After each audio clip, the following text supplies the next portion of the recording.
This podcast is for informational purposes only and should not be considered legal, medical, or mental health advice. The views and opinions expressed do not necessarily reflect the official policy or position of the podcast and are not intended to malign any religion, group, club, organization, business, individual, anyone, or anything.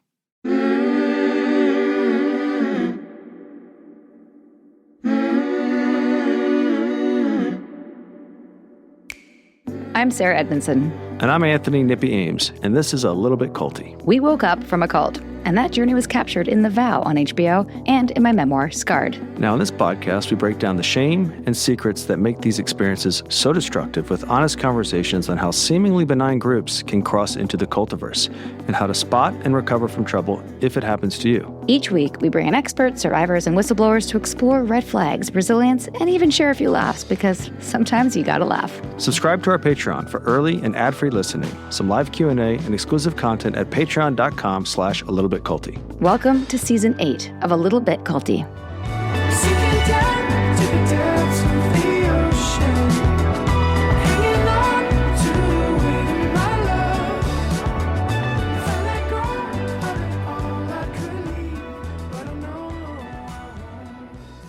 Welcome back to A Little Bit Culty, everyone. This is a circle back episode. You asked for it, and we are delivering.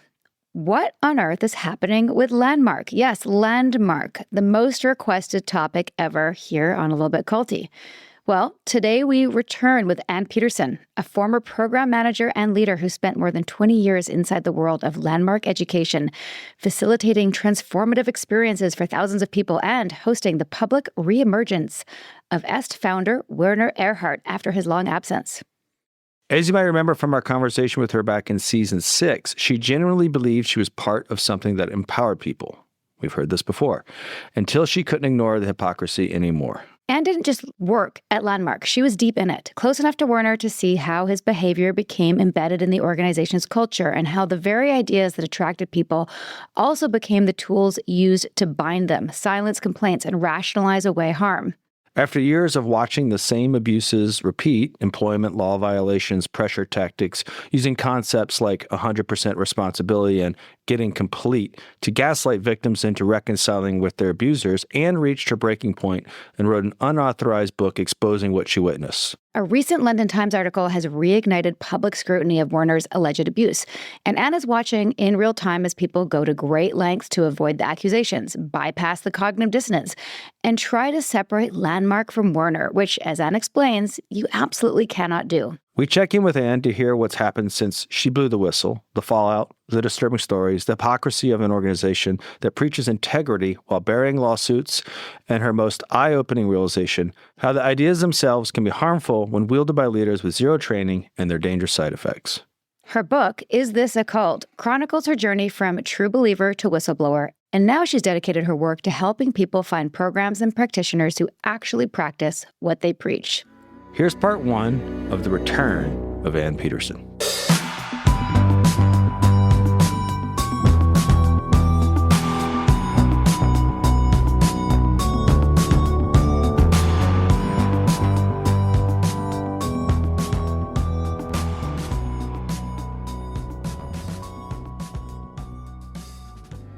Welcome back, Anne. Hey, guys. When you were here on the show last, you'd written the book and you were still, well, there's culty elements and this is problematic and that's problematic, but it still is so helpful because, and you were just kind of riding the line. Yep. Now, what changed after the book came out? Well, a lot changed. So in that episode too that we recorded happened to be right before the book actually got released. So we released the book on a Thursday, and we did that deliberately because we didn't want them to be able to get an injunction to try and stop me.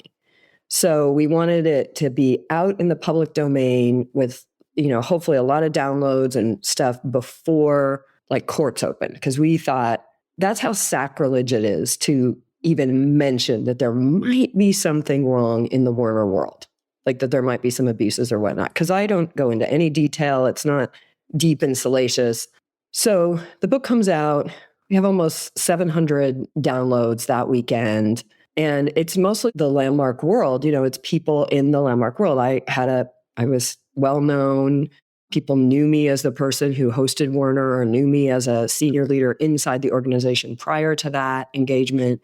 So they were like, what? Anne is asking this question? And I did something else that was very against the internal rules, which you never use the C word. You guys know that, right? You mentioned their name on your podcast in 5 minutes and they're sending you letters, right? So it was really scary. It comes out. I am bombarded for almost a year, but the first 6 months were really intense. People contacting me from all around the world, former program leaders, former staff members, some active program leaders, some active staff leaders going, oh my God, I can't believe you said it out loud. Thank you. Thank you. So here I am. I'm expecting to get sued. I'm expecting to get threatened. I'm expecting, and I was ready for that, right? I had Peter Skolnick on retainer. Like I was ready because I felt it was important enough to say. But now when I look back, I think I didn't even really know how important, because literally hundreds of former staff and program leaders have now come mostly to me. We have a couple of private spaces set up where people can come and talk and just tell their stories. They don't feel comfortable for the most part talking publicly yet. They're still scared that Landmark's going to retaliate or something. But also there still is that piece that if I tell about these terrible things that happened to me as staff members and whatnot, that like it's confusing. People are afraid they're going to hurt the work. I don't know if that's a stage you guys went through or not. We're now it's been almost 2 years. People are kind of getting past that because we're starting to see how the work itself is part of the harm. Mm-hmm. So what is it about the work that people are seeing as harmful that they couldn't see before? Is it just that they were blinded by the good results they got by using the tech? Or is it that they didn't see how those good elements could also be weaponized into harmful tools? Both things. Like you're going to hear so much of my learning here. So first of all, most of the good results that people got are because they produced good results out of a peak experience. Yes. And I say that in my book. Like I actually said that as a program leader at Landmark. People would come up and say, oh, Landmark saved my life. And I would say, don't say that. You saved your life. You took a program, you made choices, you used the tools in ways that were effective and productive and useful. It's really important to keep the source of the result on ourselves, not on the leader, not on the idea, not on the organization. So that was the first piece. That's like my first big drumbeat. The second piece was as people started to tell me stories about, like a really common one is a big thing in the forum is to get back in touch with your parents, right? And it was stronger in the late 90s. I don't know if it's still a part of it now, but it was a big part of the program that you heal your relationship with your parents. Sounds good, right? Can be very beneficial. A lot of people got lots of results. But I've had many people now tell me stories of being essentially either through the social pressure or even direct coaching from a forum leader told to get back in touch with parents that were pedophiles, that were abusing them, that were, one gal told me about a parent trying to actually kill her. And they would say, no, my dad is dangerous. And the forum leader would go, who are you? That is how they're showing up. Like somehow in your clearing. Right, like how did you cause it would be the Nexium version of that. A one-size-fits-all solution. Exactly. And with the complete lack of any sort of trauma-informed awareness, really. In fact, I would assert that most leaders in this field, like many leaders in this field, sort of believe trauma is not really a thing. Or if it is a thing, it's something that they can cure with their ideas or their method. So there's the direct weaponization of the ideas, like actually using them. And that's what happens in the staff circles is, what are you doing, Sarah, that your integrity's out. And that's why we don't have any registrations in New Zealand because you're the manager and your integrity's out and you're a liar and you're, like just this attack that comes on a lot of staff members. I recorded an episode on my show with two gals came to me. They were a part of the Los Angeles staff and they said, we want to talk. So, and that's at a certain point in healing and coming out, like people talking becomes a part of their own healing. So I'm like, yeah. And, she talked about being berated for 2 hours, humiliated, shamed, berated. And all the language is the language of the thing. You're not being responsible. Your integrity's out. To the point where she walked to the top of the parking, she left the meeting, walked out to the top of the parking garage and stood on the edge considering jumping off and realized that it wasn't high enough so she wouldn't actually die, turns around, walks back, goes to her desk and goes back to work. And I've heard those stories and similar stories in varying degrees. Now, dozens, I mean, safely dozens and dozens of times that extreme, hundreds of times if you just get into the kind of verbal bashing using the distinctions. So there's that piece, which that is very much the culture around Werner. So that's what I had come to see around Werner. And I was like, oh my gosh, you guys, the organization was tying themselves back to Werner in the pandemic when they were really losing business, and a lot has happened. I mean, they've gone bankrupt. We can get into everything that's happened in Landmark in the last 5 years. It's been a lot. But they were really tying back to Werner. So part of my idea the day I published was I was warning everybody, like, this news is coming out about Werner, because I knew these cases were happening and that it was going to be coming out, these allegations of abuse. So I thought I was sort of warning them. What I didn't know then was that same abuse was so much a part of the culture of Landmark. I didn't understand how the personality of the leader becomes the culture of the organization. Always. Well, we're seeing that everywhere now, right? Like, we're just seeing that on display. Yeah. If you know what to look for, you can see it. There's a trope. It's in the sports world that I was in. It's like the team always takes on the personality of their head coach. And I played in enough sports teams to know that, like, oh yeah, they imbue their psychology on the players, whether they're aware of it or not. And that's part of the indoctrination too. Yeah, I didn't know that. I mean, I didn't, or if I knew it like conceptually. And I remember it was probably about 10 days after the book came out. I was telling Sarah this story the other day. I was like, I don't know if you remember, but I was actually talking to Sarah on the phone one night, and I was like under all these covers because I was shaking and I couldn't stop shaking. And this is after, yet another day, probably day 10 at this point or so. It was pretty close, of every communication channel I had going off. I mean, I had people contacting me on chat platforms I didn't even know I was on. And I just remember, like, I was just shaking and crying. And I'm like, Sarah, it's a motherfucking cult. Like, my own awareness really getting like, no, the answer to my question is, it's a cult. Oh my God. And that's just been sort of reinforced. And now what I say to people is the organization is absolutely a cult organization. If you just participated in programs, maybe you weren't in the cult, you weren't a cult member, but you were doing programs being offered by a cult. And if you stuck around long enough, you would have become, a cult member by choice. You would be living that doctrine to the exclusion of all else. You would be praising Werner's source material. He actually transferred the whole source conversation onto Landmark itself. So if you talk to a graduate from like the mid 90s on, they'll credit source to Landmark. If you talk to somebody before that, they'll say source is Werner. But Werner's always, that's the other thing I've learned, that there never was any separation. He's always been a part of the organization. Because when I came in, the whole story was, they said it in the guest rooms, he no longer has anything to do with the organization. That's a lie. We found so many lies. I don't even know where to start. Well, let's talk about that. What were the lies that have been uncovered since your book dropped? Well, that was the first one. That one of my sort of favorites was a lot of staff members. There was I don't know where it got started, but the lore was that Werner gave the organization to his employees and or sold it for $1. We found the purchase and sale agreement more like $18 million.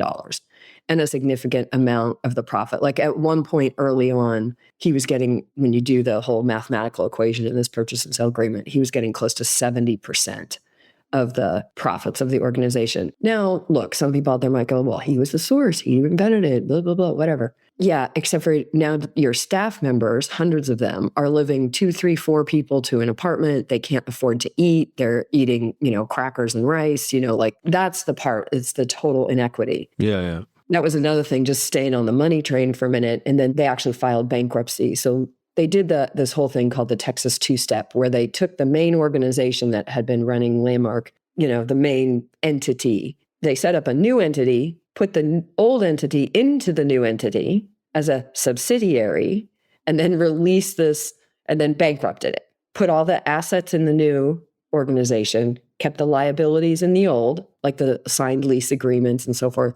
I don't have evidence of this, but it's my opinion that this also had the effect of, I don't have evidence of a deliberate decision to do this, but it did have the effect of also making sure that any lawsuits, anybody who worked for that old entity, because you would sue the entity you worked for, sue them, can't be attached now. And there were several very big lawsuits that were in that same era. So anyway, so they bankrupt the old entity and started again. Landmark Worldwide New Era, it's called. LLC. They actually have many entities, and there's a whole bunch of financial shenanigans that go on all over. So that, just even finding like that in business, they were so, to use their language, out integrity. I mean, this is a company, the employees. Like not in integrity. Not in integrity. Yeah, they call it out integrity behavior, right? Like, and actively and knowingly so. Actively and knowingly. The Department of Labor, we found at least 2 times where the Department of Labor did an investigation of some sort and issued an opinion that the volunteer program called the assisting program is illegal. And they basically just said, well, we're going to do it anyway. And they did it anyway until a lawsuit stopped it. Oh, that was the other lie. There's so many. That the lawsuit that they stopped, I don't know that they gave an explanation to the staff about why they stopped the assisting program, which the last day of volunteering at Landmark was September 30th of 2013, or 2023, sorry. Well, we would find out later, somebody who had been volunteering sued for employment violations because why their assisting program was deemed not legal by the Department of Labor was because the people assisting volunteering were doing the tasks that you would normally hire somebody to do. So they were replacing hired labor with volunteer labor. That is actually illegal. Anyway, so this person sued with an employment suit saying, you're not giving me breaks, you're not paying me, with the employment laws. And as they went to litigate that, Landmark pushes everything into arbitration. What was interesting, because they had never actually hired this person, they wouldn't have the signed agreement that staff all signed that agree that you're going to go to arbitration, that you won't go to court, you'll go to arbitration. Wait, you sign that before you start to work with them? Yes, it's part of the employment agreements. Wow. They also have one, they have to dig it up, like you have 30 days or something to file a complaint. It's like really short. I mean, it's like short. The statute of limitations is insufficient anyway for most of these kinds of crimes, but they contractually make an even shorter. And those are binding? So far. I mean, binding in the sense that who's going to fight that? And the people who have fought it, like this gal. So they get into the hearing where Landmark's trying to force, the Landmark legal team's trying to force the suit into arbitration, goes before a judge. Judge rules, no arbitration, this is going to trial. They close the assisting program within 30 days. They settle with that person within 60. Wow. And that's what we see, their lawsuits again and again. You can find the filings, but you don't find conclusions because they settle. They buy people off. It's PR too. Like you can't have that out there. So they're anticipating, like it's kind of a reverse. We're buying, this is going to be negative PR. We're investing in our PR by not having it reach. Because those are Google search. If those things get that far, that's on the Google search, and that's a well thought out strategy to protect themselves, clearly. Yeah. Well, and that's where they're having a lot of problem because this stuff is now hitting Reddit. It's hitting Google searches. It's hitting, I mean, we did have to do a lot of searching to court records and pay small fees to get these court records. We have, I think, 24 filed complaints in the US currently. Because a lot of it you can't get access to, and you can't necessarily get access to the complaints and things that were filed and processed through the Department of Labor. But I know of several because people have come to me and said, oh, this is what I did. Most people got away by, they would have some kind of a health crisis. That's almost always the pattern. They would have some kind of major health crisis. And in several incidences, it was actually the doctors who said, you cannot go back to work there. And one of them, the doctors notified the Department of Labor and said, for this woman, if she goes back to work there, she will die. And the Department of Labor stepped in and created a case and got a settlement for her. Huh. How many times did that happen? Do you know? I know specifically of this one. I don't know specifically of any others. Even cult podcasts need sponsors. Check out these must-haves.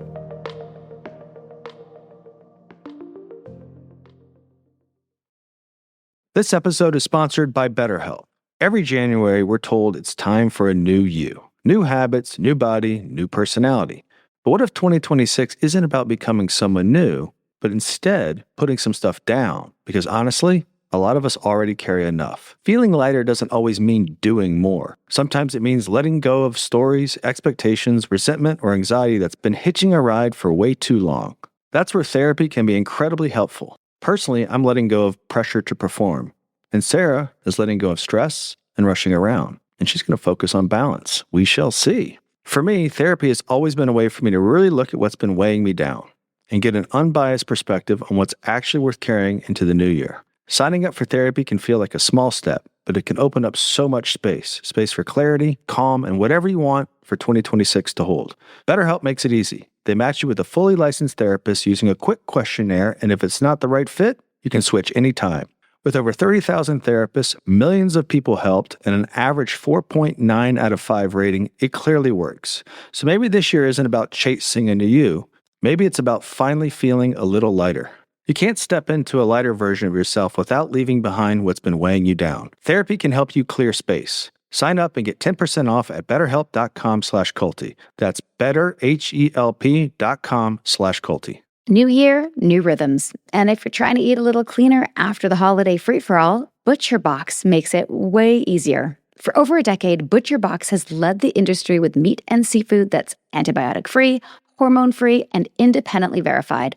It's the clean, trustworthy protein you want to be eating, especially at the start of a new year. They deliver high-quality meat you can feel good about, from filet mignon to kid-approved chicken nuggets, all held to the same seriously high standards. No separate meals, no compromises. Everything's customizable, so whether you're meal prepping, feeding picky eaters, or just trying to survive weeknights without losing your mind, ButcherBox fits your routine and your goals. They're also a certified B Corp, which means they care about how animals are raised, how workers are treated, and their environmental impact.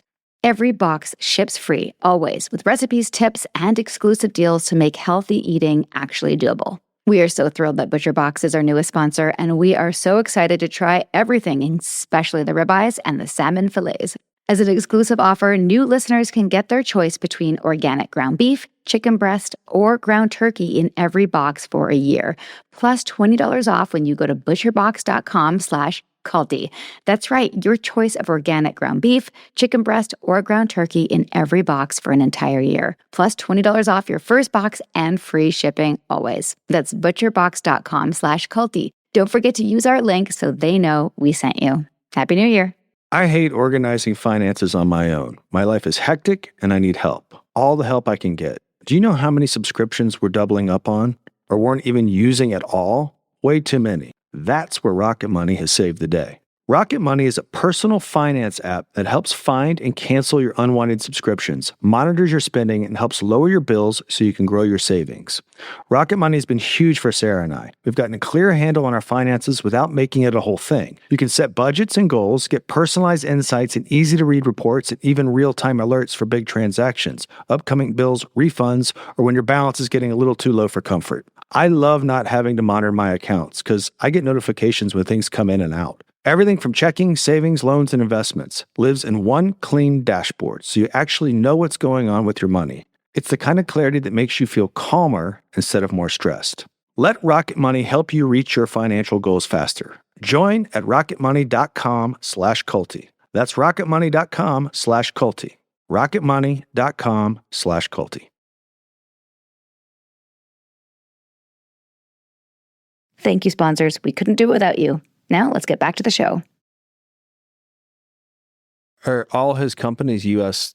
registered? So first of all, there is no his company. So Cult 101, Right. the leader doesn't own anything. Werner doesn't even own the clothes on his back. I'm positive, just given the way I covered his expenses. Part of my job, it wasn't stated this way, obviously. The deal was he wasn't going to charge for his time, but we had to cover all of his expenses. Well, that included absolutely everything, every Starbucks, every, dry cleaning, like everything. Mm-hmm.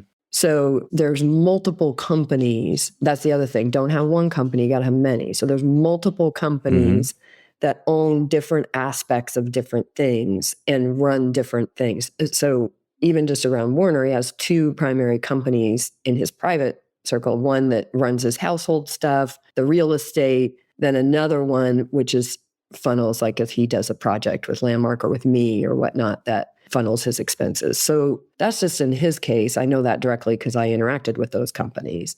But Landmark, one of our former staffers who had a horrific story of, this is another way, weaponization of ideas on staff, hired over here, moved over there, surprise, your salary's $30,000 less. Well, that doesn't work. Well, then go home. Too bad. Like once you go on staff, once you commit, or once you say, yes, I am a seminar leader programmer, there's no negotiating. The only negotiating is right before, and it's pretty minimal. She's got a very abusive husband. keeps being coached to create a new context. She keeps getting coaching about how to deal with this husband right up until one night he rapes her and tries to murder her and she gets away. That was the end of her staff career. But I've heard that story or similar numerous times of similar kind of things. That's what I mean by like, it's like, is that the misuse of the ideas? Is that the lack of training in the leaders? Like, what is that? There's this amorality that seems to, like somehow I can handle anything in communication. Well, you can't handle a predator in communication or create a context or be responsible enough that a predator is not going to be a predator. What does create a context mean in Landmark terms? In Landmark, the create a context just simply means change how you view the thing or the situation. And the theory being, if you change how you view it. So if I create the context of, whatever, I'm going to, today I'm creating the possibility and context of being happy and fulfilled and whatnot, that context will then shape everything that happens, including my abusive husband now won't abuse me. Right. And if you're working with somebody and they say this and this happened, you can change the context so how they view it is different. Correct. Kind of like reframing in therapy. Yes. Yeah, it's really close to reframing. And this isn't, I want to be clear, not all Landmark leaders teach it this way. There's a segment, unfortunately, it's the segment after they laid off 70% of their staff they seem to have kept. They kept a lot of the ones that are in a lot of these lawsuits and have had a lot of these complaints, which is another thing that I learned. Right. Like, why do you keep doubling down with your leaders that clearly are harmful or damaging? Like, that's, again, another thing where I'm like, it's a cult, because it's the only thing that explains why would a business keep making such bad business decisions. That just wouldn't happen. So not all leaders use context that way, but they can. That was one of the questions Sarah and I had in our situation. It's like, why is this person in charge of this? And I think just from doing this for however many years we've been doing it, it's the more chaos there is, the easier it is to just get people not really holding you accountable, and having bad leadership and having more chaos around has the competent constantly putting out fires. This is the objective. But if we were to I'll channel my inner Werner for a second. So one of the things Werner would say to us in this moment is put yourself completely in the view over there. Get over there, right? Get over there where they are, right? And look from there looking. And I've thought about this a lot. And this is, again, where I just keep coming back to, it's a cult. Because the more I've studied about cults and destructive cults or high control groups, like the more that psychology makes sense.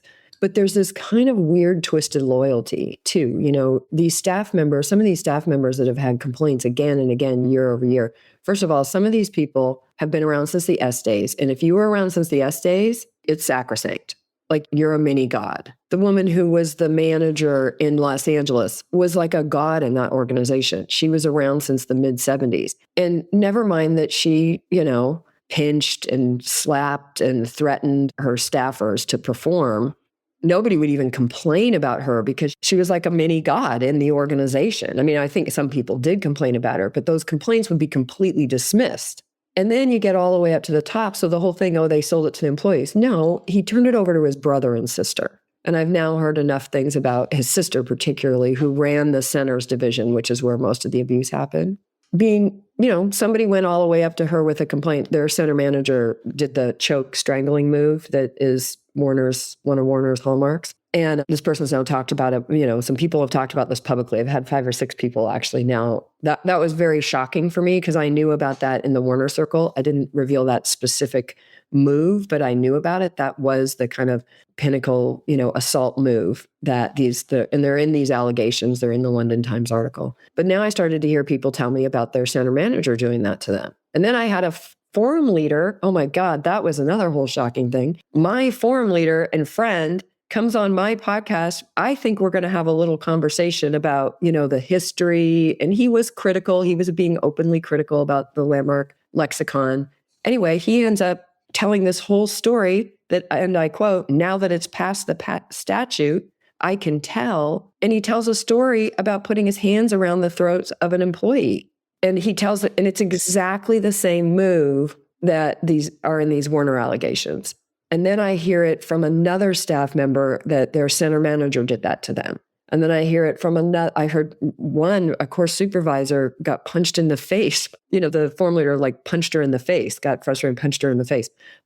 That was so shocking to find out that kind of physical abuse was happening. Right. Even if it was only 10% of the time or 1% of the time. Or once, yeah. Or once, but that it was happening over and didn't get addressed year after year, decade after decade. That was what had me laying in the bed shaking, going, holy shit, Sarah, it's a cult. Because what else would explain why would they not fire those people? One of the reasons you wrote the book is because the bubble had been popped for you as you saw you weren't able to reconcile the violence you saw in the inner circle. But after you wrote the book, you realized it was organization-wide. Is that a fair correct summary of what you just said? Absolutely correct, yeah. Okay, and then so what was it like to have that article come out? And did you know it was coming? I knew that reporter was trying to get court records and things released to be able to do a story. So Adam Luck is his name, great reporter. Anyway, because there's been a couple of cases, one was settled, one was completed, and we can't talk about that one because it's under confidentiality. And now there's this final and open case, this employment tribunal, and that's what that article is citing from. That's what he's pulling quotes from. That's what he's talking about in that Times article. But what was remarkable about that article was it was the first time since the 90s that there was outside the lexicon, outside, not me, not an insider talking or, whatnot, but outside saying there were allegations of abuse. And these allegations are going to be looked at in a court of law in the UK. And they're specifically related to Werner abusing his staff. But that sent a little shockwave around. So there's another person who was also pretty high up in the organization, Brian, who came out after my book came out and said, I got to back her up because everything she's saying is true. And so he started talking. He did a little YouTube show for a little while and then had to step back from that for his own health and well-being. And he's going to school and trying to rebuild his life after 26 years of being a manager in that organization. He was very high up in the center's organization. So it was from him that I learned a lot of the practices. Oh, the other big practice that was shocking was humiliation.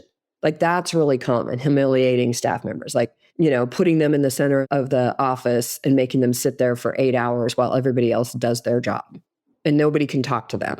I mean, come on, isn't that stuff that goes on in that's awful, brainwashing, retraining camps? And this is happening in a seminar company that's supposedly about responsibility, integrity, it doesn't jive. Time to deprogram. Listen up for our sponsor's latest offer.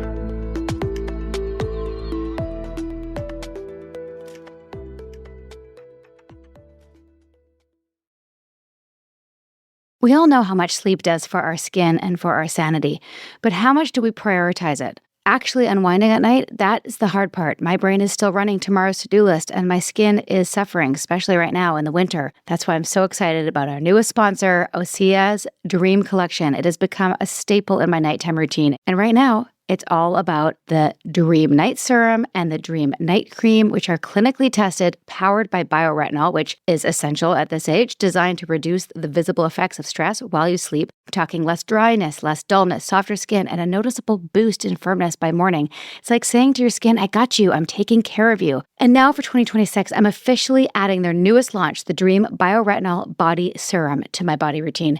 It's a restorative overnight treatment with bioretinol, red seaweed, magnesium, and lavender that visibly de-stresses skin, firms, smooths, and promotes that calm, ready for bed feeling. These are serious results, softer, more radiant skin by morning, and a bedtime ritual that actually helps you rest. This is body care that works while you sleep, and honestly, that's the dream.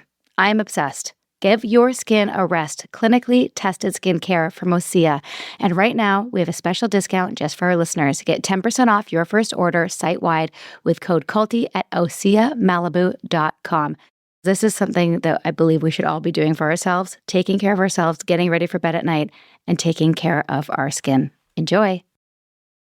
You all know that Quince has been our sponsor for quite some time now, but what you might not know is that Quince is also a cheat code for starting the year with a wardrobe refresh when you're a parent who has approximately 4 seconds to get dressed. Their styles are versatile enough that you'll reach for them day after day without thinking hard about it at all. They've got all the staples handled: soft Mongolian cashmere sweaters that feel designer without a huge price tag, 100% silk tops and skirts that make dressing up easy, and perfectly cut denim that actually fits into the real-life school pickup grocery run schedules. Their Italian wool coats are the real main character pieces, beautifully tailored, soft, and built to last way longer than a single season. Get premium materials at prices that don't require a family budget meeting. Personally, I can't tell you how much I'm loving my new organic stretch corduroy mini shirt dress. It's in blue, it's a staple, and I'm probably going to give one to my best friend this holiday as well. Don't tell her, it's a secret. And all of my cashmere sweaters are getting some serious play this winter. Even my sweaters from last year are still looking great. But right now I'm debating getting a new winter puffer jacket, only $200.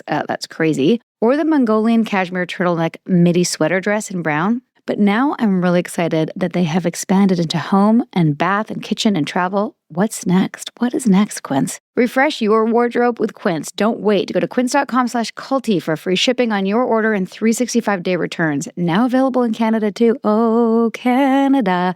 That's QUINCE.com/culty to get free shipping and 365-day returns. Quince.com/culty. Happy shopping.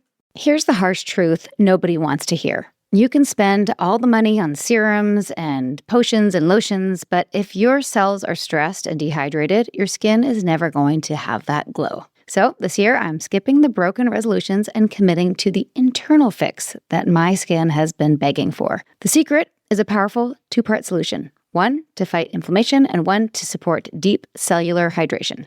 That's why I love Peak's Radiant Skin Duo. Matcha plus electrolytes, working together to transform your skin from the inside out. Sun Goddess Matcha is my morning reset button. Ceremonial grade, grown in volcanic soil, packed with chlorophyll, EGCG, and L-theanine to calm my stress, because we all know I have that, and literally turn the glow switch back on. Then there's BT Fountain, which is luxury hydration, not a sports drink, designed to deeply replenish cells and rehydrate your complexion all day long. Together, less puffiness, brighter tone, fewer flare-ups, and that plump, dewy, what are you doing differently kind of glow. This isn't just energy, it's a skin reset. So commit to intentional health. Unlock 20% off and establish your powerful foundation for sustained well-being at peaklife.com/culty. That's PIQUE life.com/culty. This is hydration redefined. Try it and glow from the inside out.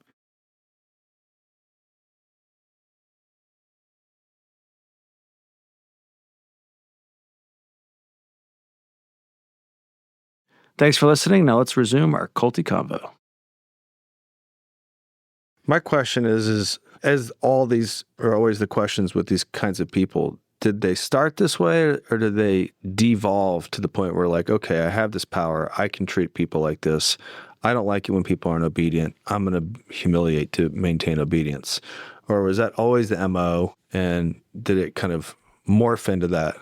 No, that's a great question, Nippy. So there's a gal who was there at the very beginning. She was one of the people that worked for Werner from the very beginning. She actually was on his staff. I don't know how much of the Werner lore y'all know, but he started out as an MLM guy. Sound familiar? Anyway, he starts out as an MLM guy. They're selling encyclopedias. This woman, her name's Marsha Martin. She just wrote a book called Power, Sex, and Transformation. It's her story about the beginning. And, she talks about, she was in her telling, she was at his very first seminar, which was a mind dynamics seminar. So he he had this cadre of women that did the door to door. Get this, San Francisco area, 1969, 70, 71, right? Knocking door to door. Women can't even have credit cards. Remember at this point, women don't get the right to have credit cards. So I think 77. What? 74, I think it was. Yeah. It's mid to later 70s. So women can't even have credit cards. Yeah. So they're knocking on doors for these housewives and they are selling a set of encyclopedias. It was $3,500, right? And they have to convince these housewives to buy. Well, of course, the big objection is my husband has to approve, blah, blah, blah. So he's training using Scientology methods, according to Marsha, and now several others have actually corroborated that to me, to hone this sales team, and it's all women, and they're out on the streets, and it's an MLM, and the deal was He paid them as staff $500 a month, and then he took whatever the commission was, whatever the full commission from that company. He's twisting around an MLM, right? So they're out selling encyclopedias. They're using Scientology. He's training them to be how to get indoors when people don't want to let them in, how to make these sales in an environment where the circumstances are really challenging. And this is regarded as top performance. So top performance is, I can get past your boundaries. I can get myself in your door. I can sell you something that you can't afford and you're not authorized to buy. That's success. I just think that's an important piece that underlies all of this stuff. It's saying coercion is success. Yeah. And that was normal. I mean, I remember I was born in 1968. I was a kid in the 70s. I remember like the Kirby, vacuum cleaner sales guy, the Cutco knives, like all this stuff, but the door-to-door sales was a big thing. And books, my mom did buy a book subscription from somebody, we had like almost no money. Anyway, so that's the very beginning. Then he does Mind Dynamics. He likes Mind Dynamics. He gets the license to sell Mind Dynamics in California. I think it was California, Oregon, Washington, something like that, Hawaii. So he starts leading seminars, but he still has the ladies out in the field doing books. Out in the field doing books, that's the training ground for performance. So they're doing that by day. And at night, they're coming into the little office. And it's on that same area in San Francisco where Scientology, they all were at the beginning. So they come into the office and enroll people in seminars in the evenings at night. Then he eventually uses the books in the field selling, as the training ground for a while. But then they start making enough money off the seminars and they shut that down. He starts up his organization to do seminars. And then October of 1971, in a very rude and awful way, he basically splits with the Mind Dynamics in a very public thing. He tells his partner in a public setting, he gets the gals. Marcia tells us in her book. It's fascinating. But he gets the gals to get all the people who had done seminars with them to come in for this one session because he knew that if he did this announcement with them in the room, he could take the customer records. So he gets them all, because remember, they're a Mind Dynamics customer at this point, and he's been their Mind Dynamics leader, brings them into a room, has them, announces that he's going to start his own company and start his own training. And anybody who's there will be invited to be in these new trainings. That's the beginning of EST. And the way she tells it, so EST is where, as he develops EST, that's where the tough, in-your-face encounter, it's kind of like your worst coach ever, Nippy, screaming in your face, like that whole belief that came out of the Synanon culture as well, right? The, curing drug addicts. Yeah, the whole boot camp, in your face, yelling at you, that whole approach emerges then. So it's there from the very beginning. So to me, it's embedded in the foundation. By the time I come along in 1995, all that's really watered down. Nobody's screaming in my face. Nobody's, whatever. I feel like I was like Glenna the Good Witch, like bubbling around in this culture, like in my little pink dress and my bubbles. Like I did not directly experience the kind of abuse that I've heard about. As I look back, I can see some things that I didn't recognize at the time were exploitive. I mean, I was definitely exploited big time for my labor, for my talent. I was, underpaid and overworked to the extreme. And then when I leave Landmark and I host the course for Werner, I set up the company that will have all the financial liability, that will take all the risk, that will run the whole thing, right? That's a common structure. So did that answer your question, Nippy? It's like, it's there from the very beginning, but it's sneaky, it's quiet. You kind of don't see it happening. Well, also, wouldn't it be that their sort of defense is that's what you're signing up for? Like, it's part of the methodology. I think that's from what I understood in your book. Same thing with like SOP. When we did that, it was like we're signing up to go through boot camp and we know it's going to be tough, but that's part of what we're agreeing to do. Oh my God, Sarah, I just saw a correlation I hadn't seen when you said that, which is basically being on Werner's staff was like being in DOS. It just wasn't about sex. Oh, yes. I just got that actually. Like I just saw that correlation as you said that, because if you're just a participant, you're not experiencing any of this and you're not signing up for that. Right. Now, in the S days, yes, it was known as an in-your-face encounter. Y'all got to watch Semi-Tough. If you haven't watched it, it's so entertaining. But it's just a spoof. Burt Reynolds? Yeah, Burt Reynolds. It's a spoof on definitely the S training, but really the whole human potential thing is at its origins when it's starting. It's hilarious. But then they retire EST and create the forum. And a previous S trainer, forum trainer, has become a good friend of mine. He's the only like really like forum leader, leadery level one that's really come to me and been like, whoa, okay, you nailed it. And he and we're now doing a couple of projects together. He's really great. His name's Ed Gerwitz. He was part of the team that helped. He was a neuropsychologist. He was a professional, and he helped like create the initial forum. And then it's been revamped and updated and upgraded, but it hasn't changed a lot really. But it like gets watered down. Like I love the things that you always talk about, that Landmark was the McDonald's, Nexium was the steakhouse. It's kind of true.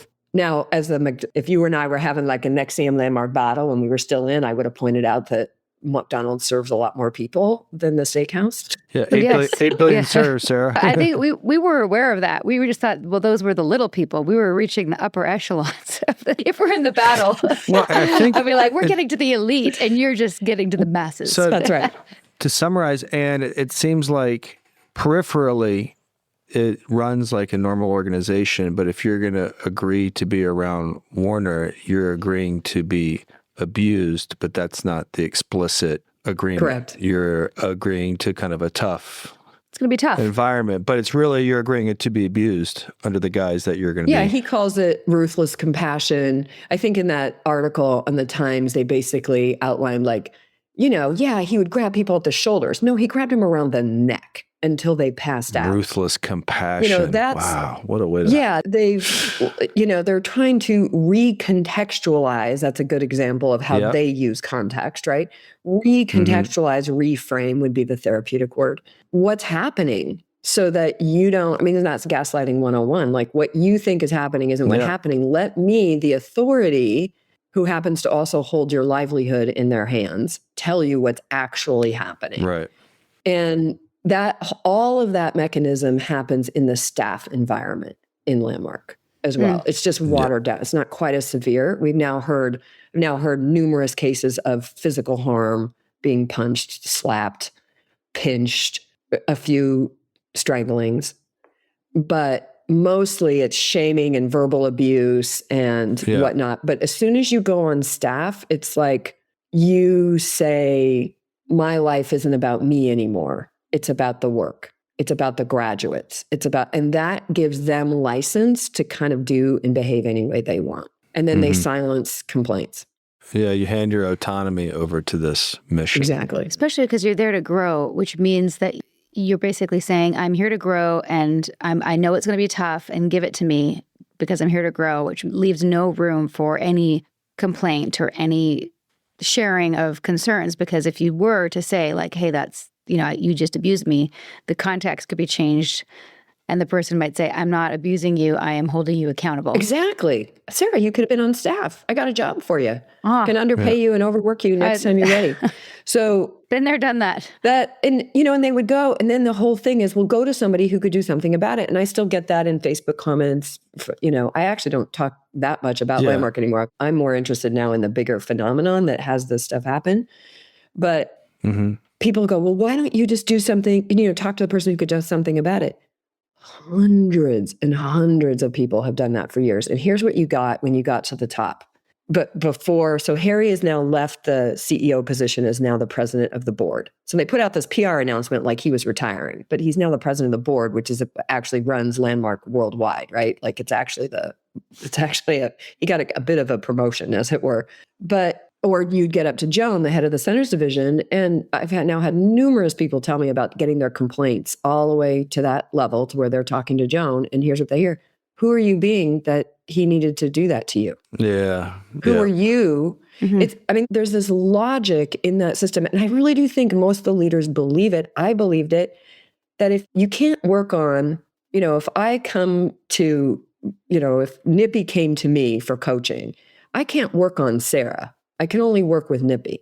So their belief is, or their work says, okay, well, if Nippy changes his context, if Nippy takes 100% responsibility for his role, if not, then Sarah will shift also. And I had a great coach say this to me. She goes, it'd be so much easier to debunk this stuff if there wasn't a little bit of truth in it. Right.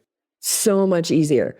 But those ideas get used in ways that are totally inappropriate. Everything from abusive, directly abusive, to totally just inappropriate because the person doing the coaching or teaching doesn't understand them. Yeah, and a lot of the problem lies in the fact if you're maximizing your participation, that you have to be minimizing someone else's at the same time. So if I'm coming to you and you're going, one of the questions we asked, like, How'd you it's cause similar, is, well, how'd you cause it? But like, if Sarah reacts to me, it's like, how did I put her in a position where she felt like reacting to me was her only option? Which again might have some truth in it. Truth. I could be an abusive asshole, but if I'm not an abusive asshole and the abusive asshole is Sarah and she's overly reactive to things, there's no way for you to elicit that and work through that. And then I become compliant to abusive behavior by taking responsibility only in a conversation that doesn't include the other person. So you're not getting full context. It becomes binary in a lot of ways, which only serves the organization. If you can have binary situations without nuance, look at what's going on politically. People demand that you become binary. Exactly. It's a demand on the extremes. So there's no way to really resolve an issue if you can't have a nuanced conversation. If the other person's not there to have it, or they're not willing to have it, then, you get what you get. Right. And you can't, it dismisses the human complexity. It tries to boil everything down to these sellable sound bites. And that in and of itself, even if the sound bites were accurate, is dangerous because that's why I'm starting to use the term side effects. It's like, imagine if I put out a drug and yes, maybe it cures this things or it helps you with these conditions, but it causes all these other ones. And the problem in this whole industry is most of the practitioners themselves don't even know about the side effects or the dangerous uses or weaponized uses of their own ideas or the ideas that they're putting out there. And to me, what's scary is, so it starts with us, Werner, and then all kinds of things, Tony Robbins, Nexium, context, insight. Like there's a whole 3-4 decades of training, of performance training and coaching that uses a lot of these ideas. Now, anybody who's studied or stayed current knows like the 100% responsibility thing. Total bullshit. Like complete bullshit. It's weaponized. Completely. So, and now in the moment, if I'm in a tough situation and somebody says, well, what's your part? And I can get to that. And I have this sense of, I call it false power. You have a sense of false power because it's only internal. It's all just in your head. It's not actually in the world.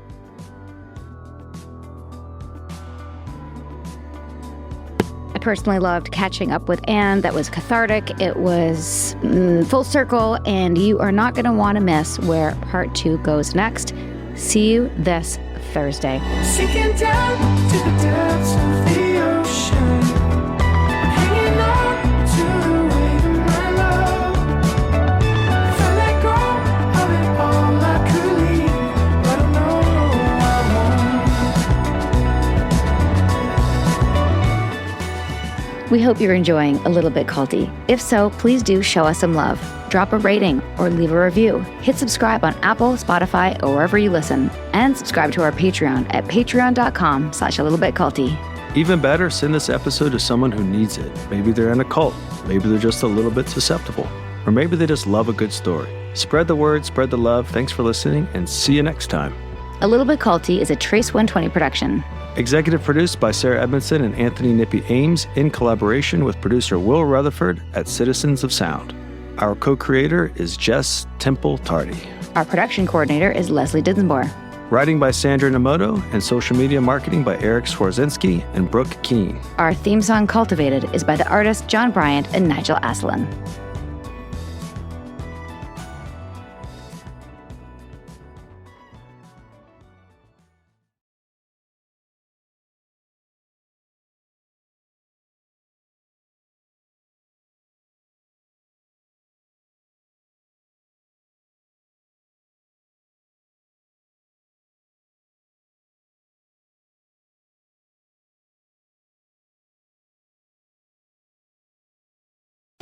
I earned my degree online at Arizona State University. I chose to get my degree at ASU because I knew that I'd get a quality education, they were recognized for excellence, and that I would be prepared for the workforce upon graduating. To be associated with ASU, both as a student and alum, it makes me extremely proud, and having experienced the program, I know now that I'm set up for success. Learn more at asuonline.asu.edu.